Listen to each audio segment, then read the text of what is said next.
Iran Israel যুদ্ধ নিয়ে বিশ্ব রাজনীতির মোড় ঘুরছে, আর ঠিক তখনই যুক্তরাষ্ট্রকে উদ্দেশ্য করে কঠোর হুঁশিয়ারি উচ্চারণ করেছেন চীনের president Xi Jinping.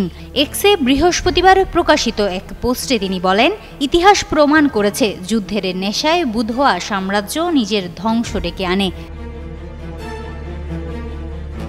Xi Jinping লেখেন, চীন জানে শক্তিধরদের পতন হয় তাদের অস্থির যুদ্ধযন্ত্রের কারণে, বাইরের শত্রুর জন্য নয়। তিনি প্রাচীন ইতিহাস টেনে এনে বোঝান কিভাবে যুদ্ধের গোলাবারুদে একে একে ধ্বংস করেছে মহাশক্তিধর রাজবংশগুলোকে।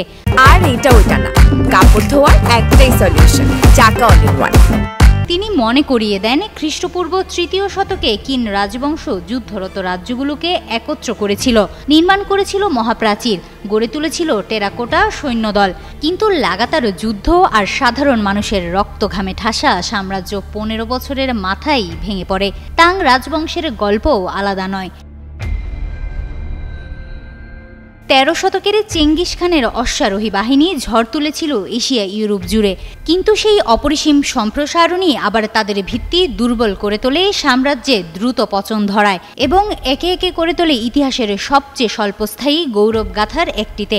এরপর শি যুক্তরাষ্ট্রকে সরাসরি বার্তা দিয়ে লেখেন, ৫০০০ বছরের ইতিহাস আমাদের যা শিখিয়েছে আমেরিকা তা বুঝতে চায় না। সাম্রাজ্য বাহ্যিক শত্রুর হাতে ধ্বংস হয় না, তারা নিজের তৈরি যুদ্ধ মেশিনের অতৃপ্ত ক্ষুধার নিচেই চূর্ণ হয়। তিনি যোগ করেন, ৭৫০টি সামরিক ঘাঁটিতে গোটা বিশ্বকে ঘিরে ফেলার খেলা আর প্রতি বছর $১ ট্রিলিয়ন বারুদের পেছনে উড়িয়ে দেওয়ার মধ্যে আপনি কি শুনতে পাচ্ছেন না সেই পতনের আগমনী সুর? আপনার কুচকা আওয়াজেই কি ইতোমধ্যে প্রেতাত্মার পদধ্বনি বাজছে না? হিমাতুল জান্নাত, যুগান্তর নিউজ।